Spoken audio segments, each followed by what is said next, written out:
So I want to give you also some best practices about how to get your programs going. And the first most important thing is to realize that it's important to institutionalize a program and to work with other people within your jurisdictions and within the region here to be able to make these programs work. And so you don't want to be that polar bear on the isolated iceberg floating around by yourself trying to figure this out on your own. It's best if you develop a team. So don't try to do it on your own.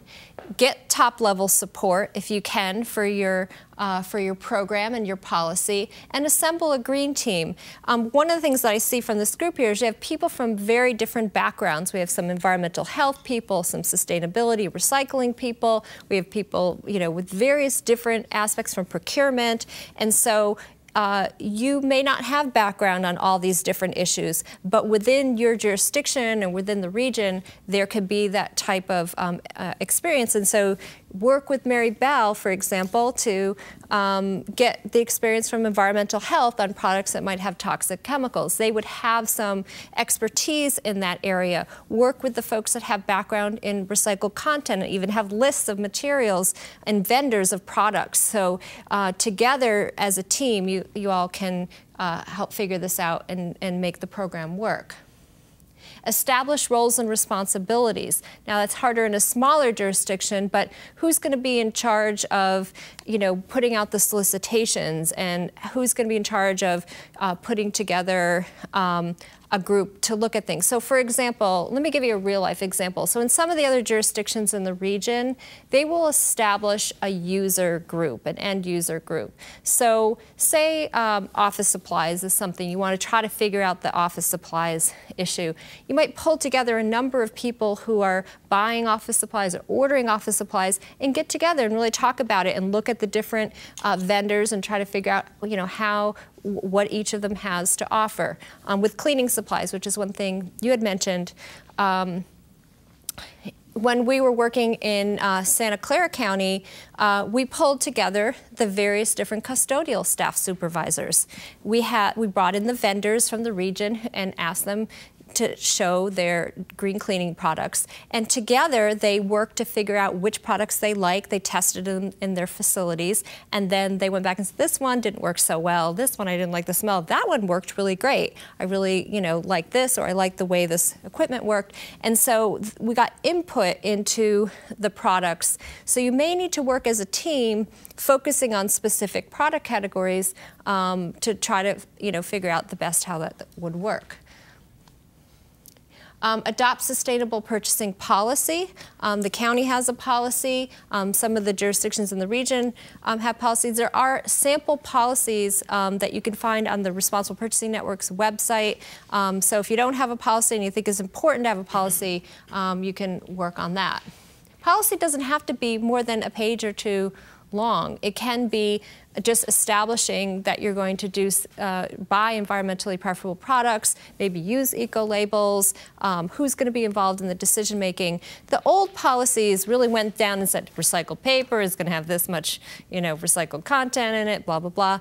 And so, but policies of today are not that prescriptive generally, but you can have you can put stuff into your manual or your administrative guidelines that say, these are the eco-labels that we will recognize. This is the minimum recycled content guidelines that we'll use. We'll just follow the federal guidelines, for example, is one thing that you can, you could do. So there are some ways that you can make it easy for yourself. I realize not everybody's going out to bid, so we had some people who are just buying products out of catalogs and things, but I think that you can take some of the same lessons of, oh, this has a green seal on it. Okay, I understand what that eco-label is. We know that that's a credible eco-label. We're going to buy products that have that.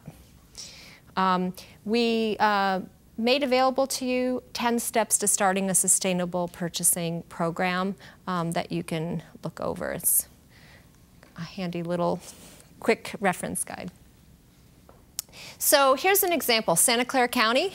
They have had one of the most functional green purchasing programs. They wrote a policy in 2010 And then what happened is now the county departments are all required to comply with the policy with respect to all products and services purchased, irrespective of the method of acquisition, and they put together stakeholders. So once they passed their policy, we actually pulled together people from the different departments, and we talked about, well, what product categories would you want to focus on? Because you don't have to do everything at once. And so they really they talked about it and came up with a list of priorities, a few product categories that they really focused on, and they set up several different teams and said, okay, here's the team that's going to work on cleaners, here's a team that's going to work on office supplies, here's a team that's going to work on landscaping. And it included the director of procurement, the EPP team, and various county departments. Adopt a policy, and here's just a sample of policy language. You can make it broader than environmentally purposeful purchasing to minimize negative impacts on human health and the environment while supporting a diverse, equitable, and vibrant community and economy. So that's some broad language. And then you have some specific things that you're going to do. And it may be that you want to say things like you want to use life cycle costing. So you're not just looking at the first price of a product, but if something lasts longer, you can take that into consideration, or if it saves energy, et cetera. If you can, develop a set of procedures. Now this actually is interesting. This is Vancouver. And they have a lot of smaller jurisdictions. They got together as a region and developed a set of green and sustainable procurement procedures. So they all, work together as a team, and then they all can follow it. These were adopted in April 2011. Publicize your policy. Some people may not even know if their jurisdiction has a green or sustainable purchasing policy. So you can put together a very simple website, post the policy. That makes it clear to all the employees within your jurisdiction and to the vendors that the county or the city or the other jurisdiction has a policy, and you can put all the documents up there. This is from Portland. They have one of the best programs actually in the world, but they have one of the best programs in the country, and they put different information, sample reports. They actually report every year on what different departments are doing in sustainable purchasing. They have a planning function. They have standards. So each different city employee doesn't have to try to figure out, okay, what do I do? Okay, which eco-label should we use for this product category? They actually set up various different standards for the city. And then they put other resources as well. And they also really champion people. If a department does something on sustainable purchasing, they write a case study, and they really profile and celebrate the work that that department did to make sustainable purchasing happen within that product category. And then those serve, again, as that leading by example documentation of what the city is doing. Centralized green purchasing. So as I mentioned earlier, centralization is actually really important. There's a movement towards decentralization, but it makes it harder to teach each and every person what to do. And if you centralize, you can lower prices by aggregating demand. So you get a whole bunch of departments, or even some jurisdictions will go together out to bid. Easier to control and monitor the purchases. So if you have one central contract, for example, for even janitorial supplies, you can just make sure that the green products are on those, and then everybody can just use them. Simplifies the education process. Saves time on ordering and bookkeeping as well. Prioritize. Again, you don't have to do everything at once. So you want to look at what things would be important to do within your own jurisdiction, or even within your own department, because departments can be very different from each other. So what thing can you do, or things can you do, that would have the largest environmental benefit? What is it that your department does that's different? So if you're buying a lot of vehicles, for example, maybe that's where you focus. Or if you're buying a lot of office supplies or paper, computers, maybe that's where you would focus. Do you have specific, or does the jurisdiction have specific environmental and health goals that it's trying to meet? Maybe there's a lot of mercury in the environment, and so you really want to focus there. Or maybe there's another air pollution problem and you want to focus there. So you really want to figure out, is there something that you're trying to do? Then are there opportunities to change? So within the purchasing department, you have solicitations that go out. I always think of them as like a train leaving the station. You know, okay, that one's leaving in about 6 months. Okay, great, we have the time to go in and put some green specifications and requirements there. What's easy to implement? So is there one of those certifications? Ah, wait, great, we have janitorial supplies contract. We'll just require our vendors to use Green Seal certified products. Boom, it's easy, you don't have to research it. You can just use existing specifications. Maybe another jurisdiction just went out to bid on something. You can copy their specifications, or you might even be able to just use their contract. And I think I have an example in here. It's in this afternoon, so I'll give it to you now. But in Santa Clara County, they switched from virgin motor oil to re-refined motor oil, and they did it really simply. They found out City of San Jose had just gone out to bid and gotten a great contract for re-refined motor oil, recycled motor oil for their vehicles, and they just switched and piggybacked on that contract, saved about $40,000 a year. Really simple. Anything out there that can save money, create jobs in the community, those are high priorities as well. Performance testing, there may be some products that you're not quite sure if they're going to work in your facilities. Some of the things I've been involved in performance testing, green cleaners, hand soaps, foaming hand soap, for example, compared to the liquid hand soaps, reduce water consumption, reduce soap consumption. Compostable food serviceware, you want to make sure it doesn't, melt when you put it in the soup. And if you had a correctional facility, you would want to make sure it couldn't become weaponized, that type of thing. Engage the end users early in the process. Set some performance criteria. So if you have a certain performance criteria, you want to make sure that the new product doesn't perform poorly compared to what you're used to. There shouldn't be a trade-off. Request product samples. The vendors will usually give you product samples because they want you to try out their products. Conduct a pilot test, and it can be relatively simple. When we did the green cleaning pilot test, the vendors came in, they set up the systems, they trained them, and then we just walked around with the custodial staff with a clipboard and said, how'd you like that product? Did you like it? Did it work? Did you have to scrub harder? How did it smell to you? Any of those things. So there may be just a few things. If you're trying remanufactured toner cartridges, you just want to make sure that the quality, the print comes out. Or if you're trying recycled paper, you want to make sure it doesn't jam in your machine. And if it does, then go back to the machine operator and tell them to tweak your machine to make sure that it can work with recycled paper. Approve what works. So you want to, some people will come up with an approved products list. San Francisco actually has an SF approved list. It's products that meet environmental specifications that then have been tested by their city agency staff people to make sure that those products are going to work for them. Again, with Santa Clara, we did various different pilot tests, and the custodial staff gave us different comments. I loved that general purpose cleaner. I would definitely recommend that product. I liked the product, but I didn't like the equipment. The product smelled too strong, gave me a headache, or whatever it was. The vendor did not set up the equipment. We didn't think the vendor was responsive, and so maybe you don't want to do business with that particular vendor. Think about not just the product, but the transportation impacts of the product. Avoid overnight shipping. Some of the contracts will specifically say everything gets shipped overnight. Well, that is the most impactful on the environment, and you all are paying for it. So you may not need to have overnight shipping, and you can incorporate that into your ordering.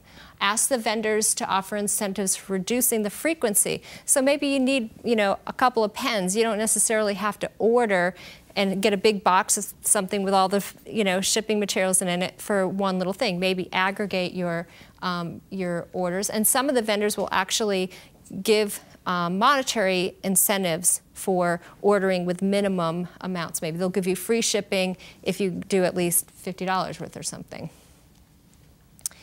Invest in water filters instead of buying water. A lot of shipping associated with buying bottled water.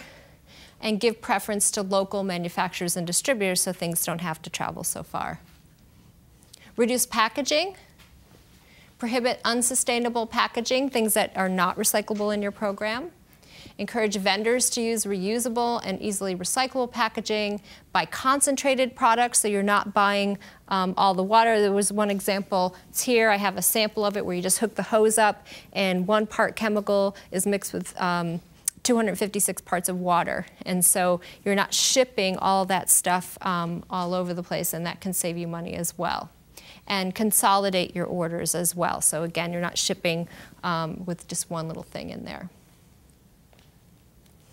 Here's an example of one company, Staples, that did a pilot test actually with the city of Santa Rosa, and it was a small order reduction. They put a minimum $50 on it, and they showed that because they had fewer trucks going there, it actually had a reduced transportation impact. So, and they tracked the number of miles not driven by the trucks and the number of boxes that they avoided and things like that over a period of time. Require your vendors to recycle. So if somebody is selling you something, particularly if it has hazardous materials like a fluorescent light bulb, then make them take it back and recycle it. It saves the county or city's time where they don't have to figure out, okay, how am I going to recycle? I got to set up a contract for this and that. And so it shifts the responsibility to those vendors. It creates an infrastructure for recycling that may not have been there, and ultimately it encourages the companies, the manufacturers, to redesign their products. So to redesign their products to be longer lasting, because if they're, right now it's like they just want to sell as many as possible, but if they have to take responsibility for recycling, maybe they make it last twice as long, because then they're not going to have to pay for the recycling. They can redesign the products. One thing we are hearing is that the requirements on lamp manufacturers to have to take back compact fluorescent light bulbs from the community is spurring them to move into the LEDs faster. So keep it up, keep pressuring them to and require them to take responsibility for that, and that will get them into a less toxic product ultimately. There's a lot of programs out there that are free. So there's the Rechargeable Battery Recycling Corporation program. Anybody who has rechargeable batteries, you don't have to pay for recycling for those. You can send them back through the RBRC program, and there's the 800 number. For electronics, there are a number of certifications on electronic recyclers. The most important one is the eStewards program, to make sure that if you're recycling, or if your vendors are recycling, that they're not just dumping the things in unsuspecting third world countries. Then there's also some carpeting take back programs as well. So look for free, if possible, or at least industry supported manufacturing recycling programs. Purchase cooperatively. So there can be cooperation among public agencies working together. The issue of how much time it takes to try to figure this out and how to aggregate your green purchasing is something that a lot of people are talking about, and it's part of this effort to try to figure out how we can get people to work. I just had a meeting yesterday with the Association of Bay Area Governments, so there's a broader regional effort. There's also efforts in the state. So if you are collaborating instead of trying to do stuff on your own, it will save you time. You can share information, research specifications, bid solicitation documents, vendor list, bid sheets, all those things if you're going out to bid, to create new green contracts. And it can save money by aggregating demand, again, collaboratively. So the first thing when I was talking about earlier about centralizing, that's really within your jurisdiction. This is more talking about collaborating outside your jurisdiction, maybe in a regional approach. There are some regional collaborations. This is one that's going on for street lighting down in San Diego, where a number of the different jurisdictions are getting together to figure out what they're going to do and are approving products and developing specifications and things together. So there is various different collaborations, particularly on street lighting, and renewable energy is another one. you may be able to find green products on state contracts. State of California allows for any local jurisdiction to use their contracts. And so they may have negotiated some good prices. They've put together now a website called the Buying Green website, and you can see on the right here there's a list of various different product categories where you can find green products, and you can just avoid having to go out to bid. And so check out their contracts. They might have some good green products there that you can just utilize by using their contracts.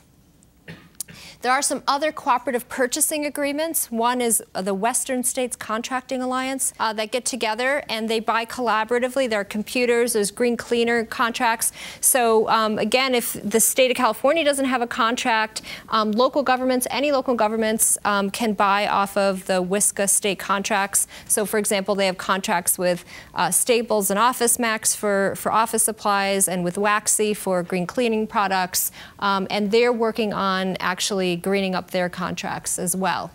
There's another one that's actually been developed by counties, primarily for 4 counties, but other cities can use it as well, called U.S. Communities. So nationally, there are contracts, you're right, that are developed anywhere across the country. They could be developed, and they're associated with the National Association of Counties. And so one county will develop a contract for, say, office supplies again, and they would, and there's some green furniture ones, they have school supplies, they have green cleaners as well.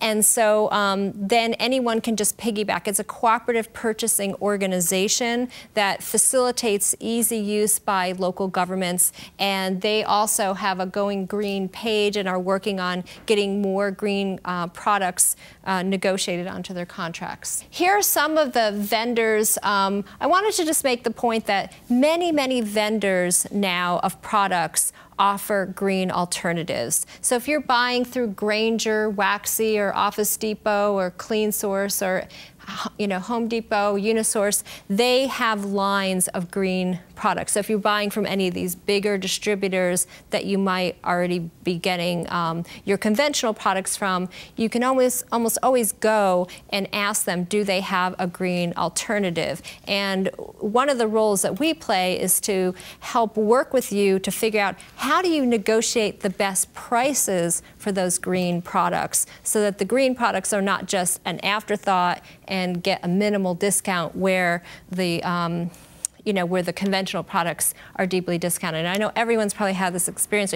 You go into the copy shop or to an office supply store, and they have this just dirt cheap virgin copy paper, and you just want to get recycled paper, and the recycled paper is much more expensive. So on a statewide contract, or a citywide contract or county contract, you can negotiate either just negotiate for the green contract and then you'll have a greater volume and you'll be able to get a better discount, or you can at least negotiate and try to get that price down. And I'm going to talk a little bit about the pricing issues in the negotiation process this afternoon. If you have green products on your contracts, you want to publicize them to make sure that other people that are in your jurisdiction know about that. And this is a very easy thing that you can do, and it's very important. And I actually used to run the program for the state of New Jersey, and even back in the 1990s, we went through and said, oh wow, we already have, that vendor already has recycled carpet or already has recycled paper. And so just putting together a list of products that your existing vendors offer that are green would be a great service. And it could be in addition to some of the material that you already have on those lists. So publicize it. This is from King County. They actually do a newsletter. When they negotiate a new contract, they highlight the green products that are out there for everyone else in the county. Direct your suppliers to really work with you. They are a partner in this process, and so you want them to clearly label any products that meet your green criteria, referencing particularly things that are certified by the eco labels that we discussed earlier. You want them to, if they have, say, an online ordering system, they can do it so that either they block the non-green products, or at least, so you want to order copy paper, the recycled ones come up first. And so you don't have to scroll down to, you know, page 13 to find the recycled products. They can automatically substitute if you want. Somebody goes to order it, they can say, hey, we also have this green product over here, why don't you try that? Or they can automatically just ship it. That's actually the way the U.S. Department of Defense does their work. No matter what you order, you get recycled paper. And they can periodically report how much they sold to you. They can even break it down by department. And so you can get vendor reports. These are called green spend reports that will tell you how much you did. So then if you want to do a report for your climate action planning reporting requirements, or sustainability reporting requirements, the vendors can tell you, we sold you know, to the city or the county X number of cases of recycled paper. So that can really help you to be able to show that you're leading by example, and you can track what you're doing. And this is my last point, which is tracking and reporting. And this is probably the most challenging aspect of green purchasing, is trying to figure out what is it that you actually purchased that was green. And again, work with those vendors to have them give you information. It's important so that you can meet any reporting requirements that you have. It can help you measure your success, so you can really track how well you're doing. And there's different reasons also you can determine the levels of materials and green products in case you want to apply to get green building certified by the U.S. Green Building Council. It can help you figure out where you're not doing well. Where are we doing poorly? Or you can look and say, gosh, we're not buying any recycled motor oil, for example. Then you can ID that and then really work on that as a priority for the next year and plan for future efforts. And it also, in some cases, you can also look at the cost impacts as well, measuring your cost savings and demonstrate to policymakers, hey, we bought this green product and we save money. And that's a great message to go back to your policymakers with and help them to justify putting more resources into that program.